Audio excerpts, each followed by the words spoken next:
আসসালামু আলাইকুম রহমতুল্লাহ। এখন সন্ধ্যা, আমরা বের হয়ে গেলাম কিছু একটা খাওয়ার জন্য। তো যাওয়ার প্রতিমধ্যে 2 নাম্বার দেখে এখানে রুটি আর মনে হচ্ছে অনেক ধরনের ভর্তা দিয়ে খুব সুন্দর করে সাজিয়ে রেখেছে। তো আমি একটা রুটি নিয়েছি, আর হচ্ছে যত ধরনের ভর্তা আছে সব থেকে একটু একটু করে সব ধরনের ভর্তা আমি নিয়েছি টেস্ট করার জন্য। তো নিয়ে টেস্ট করে দেন হচ্ছে আপনাদেরকে রিভিউ দিব।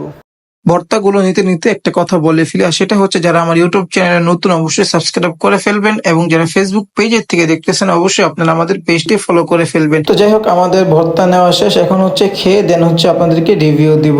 তো খাওয়ার পর এতটা ভালো লাগে নাই যতটা তারা সাজিয়ে রেখেছে, যেভাবে তারা সাজিয়েছে এত ধরনের ভর্তা দিয়ে দোকানটা যে সুন্দর করে সাজিয়েছে, যেভাবে ভর্তাগুলো লেখে লেখে সাজিয়েছে, সেই তুলনায় আমাদের কাছে খাবারটা বেশি একটা ভালো লাগে নাই। তো আমরা একটা খেয়েই চলে আসছি, কিন্তু প্রাইস হিসাবে খাবারের মানটা খুব ভালোই ছিল। মাইক্রোফোনটায় সমস্যা হওয়ার কারণে ভয়েসে একটু এদিক সেদিক হচ্ছে, ভয়েস শুনতে একটু অন্যরকম শোনা যাচ্ছে। তো কিছু মনে করবেন না, ইনশাল্লাহ তাড়াতাড়ি একটা মাইক্রোফোন ব্যবস্থা হয়ে যাবে এবং মাইক্রোফোনটা ঠিক হয়ে যাবে। তো আজকের ভিডিও পর্যন্ত, সকলে ভালো থাকবেন, সুস্থ থাকবেন। Thank you for watching the video. আল্লাহ হাফেজ।